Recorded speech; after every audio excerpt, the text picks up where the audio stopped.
ನಮಸ್ಕಾರ ವೀಕ್ಷಕರೇ, ಟ್ರೇಡರ್ಸ್ ದುನಿಯಾ ಚಾನಲ್ಗೆ ಸ್ವಾಗತ. ನಾನು ಸಂತೋಷ್. ಸ್ನೇಹಿತರೆ, ಇವತ್ತಿನ ವಿಡಿಯೋ ಒಂದು ಸ್ಪೆಷಲ್ ವಿಡಿಯೋ. ಯಾಕೆಂದರೆ ಇವತ್ತು ನಾನು ಜಪಾನ್ನ ಒಬ್ಬ ಟ್ರೇಡರ್ನ ಬಗ್ಗೆ ನಿಮಗೆ ಮಾಹಿತಿ ಕೊಡ್ತೇನೆ. ಸೊ ಈ ಟ್ರೇಡರ್ನ ಬಗ್ಗೆ ಬಹಳಷ್ಟು ವೀಡಿಯೋಸ್ಗಳು ಆಲ್ರೆಡಿ ಯೂಟ್ಯೂಬಲ್ಲಿದೆ ಆ್ಯಂಡ್ ಇನ್ಸ್ಟಾಗ್ರಾಮಲ್ಲೆಲ್ಲ ಇದೆ. ಸೊ ಹಾಗಾಗಿ ನಾನು ಸಹಿತ ಆ ಒಬ್ಬ ಟ್ರೇಡರ್ ಬಗ್ಗೆ ನಿಮಗೆ ಮಾಹಿತಿ ಕೊಡಬೇಕು ಅನಿಸ್ತು. ಸೊ ಅವ್ರು ಈ ಥರ ಸ್ಟ್ರಾಟಜಿನ ಯೂಸ್ ಮಾಡಿದಂಥ ಅದ್ರ ಬಗ್ಗೆ ಮಾಹಿತಿ ಕೊಡಬೇಕನ್ನಿಸ್ತು. ಹಾಗಾಗಿ ಈ ವಿಡಿಯೋನ ಮಾಡ್ತಾಯಿದ್ದೀನಿ. ಸೊ ವಿಡಿಯೋನ ಸಂಪೂರ್ಣವಾಗಿ ನೋಡಿ. ಸೊ ಅವ್ರು ಏನು ಹೇಳ್ತಾ ಇದ್ದಾರೆ ಅಂದರೆ, ಕೇವಲ ಒಂದು ಟೈಮ್ ಫ್ರೇಮ್ನ ಯೂಸ್ ಮಾಡಿಕೊಂಡು ಸುಮಾರು ಒಂದು 8,000 ಕೋಟಿ ಅಷ್ಟು ಅವರು ಅರ್ನ್ ಮಾಡಿದ್ದಾರೆ ಅಂತ ಹೇಳ್ತಾ ಇದ್ದಾರೆ. ಓಕೆ, ಸೊ ಅವ್ನು ನಿಜವಾಗ್ಲೂ ಹೇಳ್ಬೇಕಂದ್ರೆ ಅಂತ ಯಾವುದು ಇಂಡಿಕೇಟರ್ ಯೂಸ್ ಮಾಡ್ತಾ ಇದ್ದಿಲ್ಲ ಅಂತೆ, ಯಾವುದು ಬೇರೆ ಬೇರೆ ಟೈಮ್ ಫ್ರೇಮ್ ಯೂಸ್ ಮಾಡ್ತಾ ಇದ್ದಿಲ್ಲ ಅಂತೆ. ಆ್ಯಂಡ್ ಅವ್ರು ಏನು ಮಾಡ್ತಾ ಇದ್ದಾರೆ ಅಂದರೆ, ಪ್ರತಿ ಟ್ರೇಡ್ಗೂ ಈಗ ನಾವು ಒಂದು ಟ್ರೇಡ್ ಮಾಡ್ತಾ ಇದ್ದೀನಿ ಅಂತ ಅಂದ್ಕೊಳ್ಳಿ. ಸೊ ಇವತ್ತು ಈ ಸ್ಟ್ರಾಟಜಿ ಯೂಸ್ ಮಾಡಿಕೊಂಡೆ, ನಾನು ನಾಳೆ ಇನ್ನೊಂದು ಸ್ಟ್ರಾಟಜಿ ಯೂಸ್ ಮಾಡ್ತೀನಿ, ಇಲ್ಲ ಇನ್ನೊಂದು ಸ್ಟ್ರಾಟಜಿ ಯೂಸ್ ಮಾಡ್ತೇನೆ ಅಲ್ವಾ. ನಾವೆಲ್ಲ ಮಾಡೋದು ಅದೇ. ಇವನ್ ನಾನು ಅದೇ ಮಾಡಿದ್ದೀನಿ. ಅದೇ ಮಾಡಿ ಭಾಳಷ್ಟು ತಪ್ಪುಗಳನ್ನು ಸಹಿತ ನಾನು ಮಾಡಿದ್ದೀನಿ. ಬಟ್ ಆ ಟ್ರೇಡರ್ ಏನು ಹೇಳ್ತಾರೆ ಅಂದರೆ, ನಾನು ಯಾವುದೇ ರೀತಿಯ ಸ್ಟ್ರಾಟಜಿನ ಬೇರೆ ಬೇರೆ ಸ್ಟ್ರಾಟಜಿ ಯೂಸ್ ಮಾಡ್ತಾ ಇದ್ದಿಲ್ಲ, ಕೇವಲ ಒಂದೇ ಒಂದು ಸ್ಟ್ರಾಟಜಿ ಯೂಸ್ ಮಾಡ್ತಾ ಇದ್ದೆ, ಒಂದೇ ಟೈಮ್ ಫ್ರೇಮ್ ಯೂಸ್ ಮಾಡ್ತಾ ಇದ್ದೆ. ಸೊ ಅದರಲ್ಲಿ ನಾನು ಮಾಸ್ಟರಿಂಗ್ ಮಾಡಿಕೊಂಡು ನಾನು ಅರ್ನ್ ಮಾಡಿದೆ ಅಂತ ಹೇಳ್ತಾ ಇದ್ದಾರೆ. ಸೊ ಈ ಟ್ರೇಡರ್ ವಿಷಯ ಕೇಳಿದಾಗ ನಮಗೊಂದು ಪ್ರಶ್ನೆ ಬರುತ್ತೆ, ಸಾಕಾ ನಿಜವಾಗ್ಲೂ ಒಂದೇ ಟೈಮ್ ಫ್ರೇಮ್ ಸಾಕಾ? ಆ ಒಂದು ಟೈಮ್ ಫ್ರೇಮಿಂದ ನಾವು ಅರ್ನ್ ಮಾಡ್ಬೋದಾ? ಅಥವಾ ನಾವು ಇಷ್ಟು ದಿವಸ ಬಹಳಷ್ಟು ಟೈಮ್ ಫ್ರೇಮ್ ನೋಡಿ, ಬಹಳಷ್ಟು ಚಾರ್ಟ್ಗಳು ನೋಡಿಕೊಂಡು ಪ್ರಾಬ್ಲಮ್ ಮಾಡ್ತಾ ಇದ್ದೀವ? ಸೊ ಈ ರೀತಿ ಎಲ್ಲ ಅಂತ ಒಂದು ಪ್ರಶ್ನೆಗಳು ಬರ್ತಾ ಇರ್ತವೆ. ಸೊ ನಾವೇನು ಮಾಡ್ತೀವಿ ಸರ್? ಈಗ ನಾನೇ ಏನು ಮಾಡ್ತಾ ಇದ್ದೆ ಅಂತ ಹೇಳ್ತೀನಿ ಕೇಳಿ. ನಂದೇ ಎಕ್ಸಾಂಪಲ್ ತಗೊಳ್ಳಿ ಸರ್. ಸೊ ಒಂದ್ಸಲ ನಾನು 5 ಮಿನಿಟ್ಸ್ ಚಾರ್ಟ್ ನೋಡ್ತಾ ಇದ್ದೆ. 5 ಮಿನಿಟ್ಸಲ್ಲಿ ಸಿಗ್ನಲ್ ಸಿಗಲಿಲ್ಲ ಅಂದರೆ 15 ನಿಮಿಷಕ್ಕೆ ಹೋಗ್ತಿದ್ದೆ. ಅಲ್ಲೂ ಸಿಗಲಿಲ್ಲ ಅಂದರೆ 1 ಅವರ್ಗೆ ಹೋಗ್ತೀವಿ. ಆದಮೇಲೆ ನಂತರ ಡೈಲಿ ಚಾರ್ಟ್ ನೋಡ್ತೀವಿ. ಆಮೇಲೆ ಏನು ಮಾಡ್ತೀವಿ, ಈ ಚಾರ್ಟ್ ಬುಲ್ಲಿಶ್ ಇದೆಯಾ, ಇಲ್ಲ ಇನ್ನೊಂದು ಚಾರ್ಟ್ ಬೇರಿಶ್ ಇದೆಯೋ, ಅಥವಾ ಮೂರನೇ ಚಾರ್ಟ್ ನೋಡ್ತಿರ್ತೀವಿ, ಅದು ಸೈಡ್ ವೇಸ್ ಥರ ಇರುತ್ತೆ. ಕೊನೆಗೆ ಏನು ಮಾಡ್ತೀವಿ ಅಂದರೆ, ಏನು ಟ್ರೇಡ್ ಮಾಡಲ್ಲ, ಏನು ಟ್ರೇಡ್ ಮಾಡೋಕ್ಕಂತ ಗೊತ್ತಾಗಲ್ಲ, ಈ ಕನ್ಫ್ಯೂಷನ್ಸ್ ಇರ್ತೀವಿ.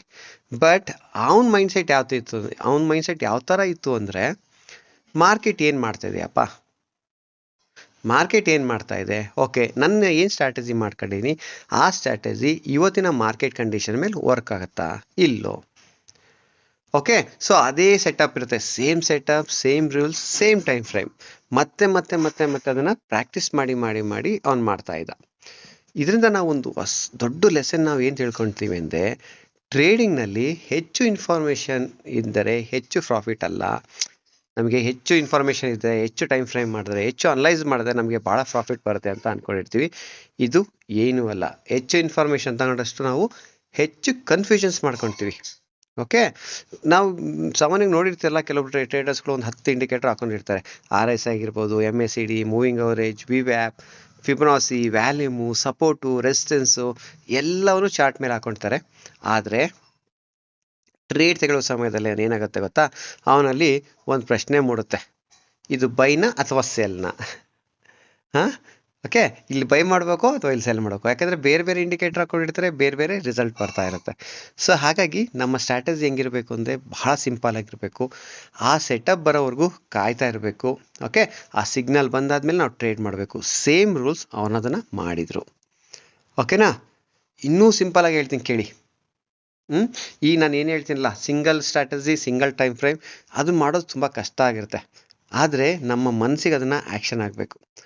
ಓಕೆ, ಮಾರ್ಕೆಟ್ ಓಪನ್ ಆದ ತಕ್ಷಣ ಟ್ರೇಡ್ ಮಾಡಬೇಕು. ನಮ್ದು ಹೆಂಗಿರುತ್ತೆ ಗೊತ್ತಾ, ಮಾರ್ಕೆಟ್ ಓಪನ್ ಆಯ್ತಪ್ಪ, 9:15ಕ್ಕೆ ಓಪನ್ ಆಯಿತು, 9:15ಕ್ಕೆ ನಾನು ಟ್ರೇಡ್ ಪಂಚ್ ಮಾಡಲೇಬೇಕು. ನಾನು ಇದನ್ನು ತಪ್ಪು ಮಾಡ್ತಾ ಇದ್ದೆ. ನಾನು 9:15 ಆ್ಯಂಡ್ 15 ಸೆಕೆಂಡ್ಸಿಗೆ ನಾನು ಫಸ್ಟ್ ಟ್ರೇಡ್ ಎಕ್ಸಿಕ್ಯೂಟ್ ಆಗಿಬಿಡೋದು. ಓಕೆ, ಸೊ ಇದು ಮಾಡ್ತಾ ಇದ್ದೆ. ಪ್ರಾಫಿಟ್ ಆಯಿತು, ಒಂದು ಪ್ರಾಫಿಟ್ ಆಯಿತು ಅಂದ್ಕೊಳ್ಳಿ, ಇನ್ನೊಂದು ಪ್ರಾಫಿಟ್ ಮಾಡೋದು. ಓಕೆ, ಇನ್ನೊಂದು ಟ್ರೇಡ್ ಹಾಕ್ಬೇಡ ಮಗ, ಫಸ್ಟ್ ಪ್ರಾಫಿಟಲ್ಲಿ ಇದ್ದೀನಿ, ಇನ್ನೊಂದು ಪ್ರಾಫಿಟ್ ಆಗುತ್ತೆ, ಇನ್ನೊಂದು ಪ್ರಾಫಿಟ್ ಹಾಕು ಅಂತ. ಲಾಸ್ ಆಯಿತಾ, ಲಾಸ್ನ ರಿಕವರ್ ಮಾಡ್ಕೊಳಕ್ಕೆ ಟ್ರೈ ಮಾಡೋದು. ಇಲ್ಲಿ ಏನಾಗುತ್ತೆ ಗೊತ್ತಾ, ಈ ಲಾಸ್ ರಿಕವರ್ ಮಾಡ್ಕೊಂಡು, ಇಲ್ಲಿ ನಮ್ಮ ಟ್ರೇಡಿಂಗ್ ಸ್ಟ್ರಾಟಜಿಗಿಂತ ನಮ್ಮ ಟ್ರೇಡಿಂಗ್ ಸೈಕಾಲಜಿ ಮುಖ್ಯ ಆಗಿರುತ್ತೆ. ಓಕೆ, ಸೊ ಹಾಗಾಗಿ ನಾವು ಒಂದೇ ಟೈಮ್ ಫ್ರೇಮ್ ಬಳಸೋದ್ರಿಂದ ಭಾಳಷ್ಟು ಅಡ್ವಾಂಟೇಜ್ ಸಿಗುತ್ತೆ.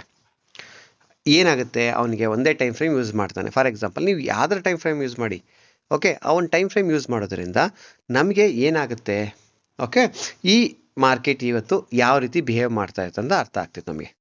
ಓಕೆ, ಈಗ ಈ ಟೈಮ್ ಫ್ರೇಮಲ್ಲಿ ಈ ಥರ ಆಗ್ತಾ ಇದೆ, ಈ ಸೆಟಪ್ ಬರ್ತಾ ಇದೆ, ಈ ಸೆಟಪ್ ಫೇಕಾ ಅಲ್ಲ ಅಂತ ಗೊತ್ತಾಗುತ್ತೆ, ಎಷ್ಟು ವಾಲಟಾಲಿಟಿ ಇದೆ ಅಂತ ಗೊತ್ತಾಗುತ್ತೆ. ಸೊ ಎಲ್ಲಿ ನನ್ನ ಸ್ಟಾಪ್ ಲಾಸ್ ಇರಬೇಕು ಅಂತ ಗೊತ್ತಾಗುತ್ತೆ, ಎಲ್ಲಿ ಪ್ರಾಫಿಟ್ ಇರಬೇಕು ಅಂತ ಗೊತ್ತಾಗುತ್ತೆ. ಓಕೆ, ಇವೆಲ್ಲ ನಾವು ಏನು ಮಾಡ್ತೀವಿ ಅಂದರೆ, 100 ಟ್ರೇಡ್ನ ಎಕ್ಸಿಕ್ಯೂಟ್ ಮಾಡಾದ್ಮೇಲೆ ನಮಗೆ ಈ ಒಂದು ಅಬ್ಸರ್ವೇಷನ್ ಬರುತ್ತೆ. ಉದಾಹರಣೆಗೆ ಒಬ್ಬ ಕ್ರಿಕೆಟ್ ಪ್ಲೇಯರ್ನ ಇಮ್ಯಾಜಿನ್ ಮಾಡ್ಕೊಳ್ಳಿ. ಅವನು ಪ್ರತಿದಿನ ಏನು ಮಾಡ್ತಾನೆ, ಹೊಸ ಆಟ ಆಡಲ್ಲ ಸರ್. ಅವನು ಒಂದೇ ಶಾಟ್ನ ಮತ್ತೆ ಮತ್ತೆ ಪ್ರಾಕ್ಟೀಸ್ ಮಾಡ್ತಾನೆ. ಕವರ್ ಡ್ರೈವ್ನ 100 ಬಾರಿ ಮಾಡ್ತಾನೆ, ಫುಟ್ ವರ್ಕ್ನ 100 ಬಾರಿ, ಟೈಮಿಂಗ್ನ 100 ಬಾರಿ. ಯಾಕೆಂದರೆ ರಿಪಿಟೇಷನ್ ಕ್ರಿಯೇಟ್ಸ್ ಮಾಸ್ಟ್ರಿ. ಟ್ರೇಡಿಂಗು ಸಹಿತ ಅದೇ ರೀತಿ. ಒಂದು ಸೆಟಪ್ನ ಆಯ್ಕೆ ಮಾಡಿಕೊಡಿ. ನೀವು ಒಂದು ಸೆಟಪ್ನ ಆಯ್ಕೆ ಮಾಡ್ಕೊಳ್ಳಿ, ನಾನು ಇದೇ ಸೆಟಪ್ನ ವರ್ಕ್ ಮಾಡ್ತೀನಿ. ಒಂದು ಟೈಮ್ ಫ್ರೇಮ್ ಇಟ್ಕೊಳ್ಳಿ ಸರ್. ಓಕೆ, ಎಂಟ್ರಿಗೆ ಒಂದು ರೂಲ್ನ ಫಿಕ್ಸ್ ಮಾಡ್ಕೊಳ್ಳಿ, ಸ್ಟಾಪ್ ಲಾಸಿಗೆ ಒಂದು ರೂಲ್ನ ಫಿಕ್ಸ್ ಮಾಡ್ಕೊಳ್ಳಿ, ಟಾರ್ಗೆಟು ಅಥವಾ ಎಕ್ಸಿಟ್ ರೂಲ್ಗೆ ಒಂದು ಫಿಕ್ಸ್ ಮಾಡ್ಕೊಳ್ಳಿ, ಆ್ಯಂಡ್ ಪೊಸಿಷನ್ ಸೈಜ್ನ ಸಹಿತ ಫಿಕ್ಸ್ ಮಾಡ್ಕೊಳ್ಳಿ.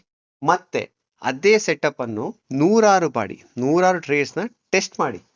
ಆಗ ಮಾತ್ರ ನಿಮ್ಗೆ ಏನಾಗುತ್ತೆ, ನಿಮ್ಮ ಸ್ಟ್ರಾಟಜಿಯ ನಿಜವಾದ ಡಾಟಾ ನಿಮಗೆ ಸಿಗುತ್ತೆ. ಓಕೆ, ಸೊ ಇದರಲ್ಲಿ ಒಂದು ವಿಷಯ ಹೇಳ್ತೀನಿ ಕೇಳಿ.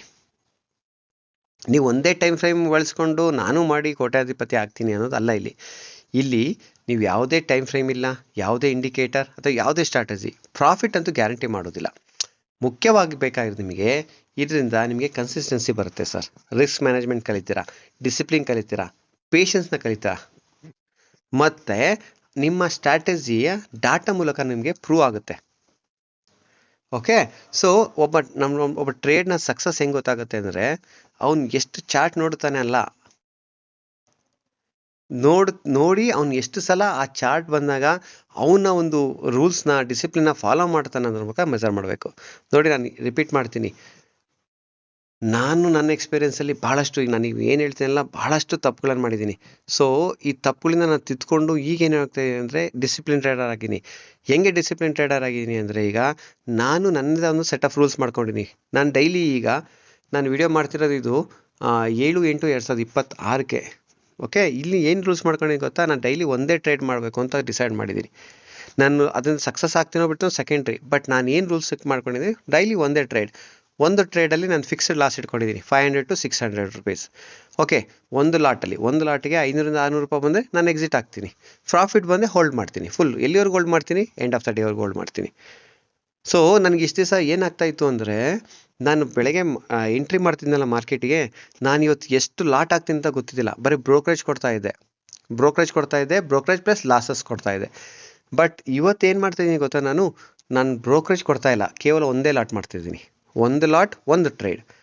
ಸೊ ನನ್ನ ಲಾಸ್ ಎಷ್ಟು, 500 ರೂಪಾಯಿ. ನಾನು ಇವತ್ತು ಮಾರ್ಕೆಟ್ ಎಂಟ್ರಿ ಮಾಡಿದೆ ಅಂತ ಅಂದ್ಕೊಳ್ಳಿ. ಇವತ್ತು ಮಾರ್ಕೆಟ್ ನಾನು ಎಂಟ್ರಿ ಮಾಡಿದೆ ಅಂದರೆ ನನಗೆ ಗೊತ್ತು ನಾನು ಒಂದೇ ಟ್ರೇಡ್ ಮಾಡೋದು ಅಂತ. ಇದರಿಂದ ನನಗೇನಾಗುತ್ತೆ, ನಾನು ಓವರ್ ಟ್ರೇಡ್ ಮಾಡೋದು ಬಿಟ್ಟೆ, ಸ್ಟ್ರೆಸ್ ಕಡಿಮೆ ಆಯಿತು. ಒಂದು ಟ್ರೇಡ್ ಸ್ಟಾಪ್ ಲಾಸ್ ಇಟ್ಟಾಯಿತು ಅಂದರೆ ಮುಗೀತು, ಟ್ರೇಡ್ ಕ್ಲೋಸ್ ಮಾಡ್ತೀನಿ, ನಾಳೆ ನೋಡ್ತೀನಿ. ಸೊ ಅದೇ ರೀತಿ ನೀವು ಸಹಿತ ಮಾಡಿ, ನಿಮ್ಮದ ಒಂದು ಟೈಮ್ ಫ್ರೇಮ್ನ ಯೂಸ್ ಮಾಡ್ಕೊಳ್ಳಿ. ನಾನು ಇದೇ ಟೈಮ್ ಫ್ರೇಮ್ ಯೂಸ್ ಮಾಡಿ ಅಂತ ಹೇಳಲ್ಲ. ನಿಮ್ಮ ಅನುಕೂಲಕ್ಕೆ ತಕ್ಕಂಗೆ, ನಿಮ್ಮ ಸ್ಟ್ರಾಟಜಿ ತಕ್ಕಂಗೆ ನೀವು ಯಾವ ಟೈಮ್ ಫ್ರೇಮ್ನ ಚೂಸ್ ಮಾಡ್ಕೊತೀರಾ, ಆ ಟೈಮ್ ಫ್ರೇಮ್ನ ಚೂಸ್ ಮಾಡಿಕೊಂಡು ಟ್ರೇಡ್ ಮಾಡಿ. ಸೊ ನಾವು ಸಹಿತ ಅವ್ರ ಥರ ಸಕ್ಸಸ್ಫುಲ್ ಆಗೋಣ. ನಾವು 8,000 ಕೋಟಿಗೆ ಅರ್ನ್ ಮಾಡೋದು ಬೇಡ ಸರ್, ನಾವು ನಮ್ಮೊಂದು ಲೈಫ್ ಲೀಡ್ ಮಾಡೋಷ್ಟು ಎಷ್ಟು ಬೇಕೋ ಅಷ್ಟನ್ನ ಅರ್ನ್ ಮಾಡ್ಕೊಡೋಣ. ಓಕೆನಾ? ಹೋಪ್ ಈ ವಿಡಿಯೋ ನಿಮಗೆ ಇಷ್ಟ ಆಯಿತು ಅಂತ ಅಂದ್ಕೊಂಡಿದ್ದೀನಿ. ಇಷ್ಟ ಆದರೆ ಲೈಕ್ ಮಾಡಿ, ಶೇರ್ ಮಾಡಿ ಮತ್ತು ಕಾಮೆಂಟ್ ಮಾಡೋದನ್ನು ಮರಿಬೇಡಿ. Thank you.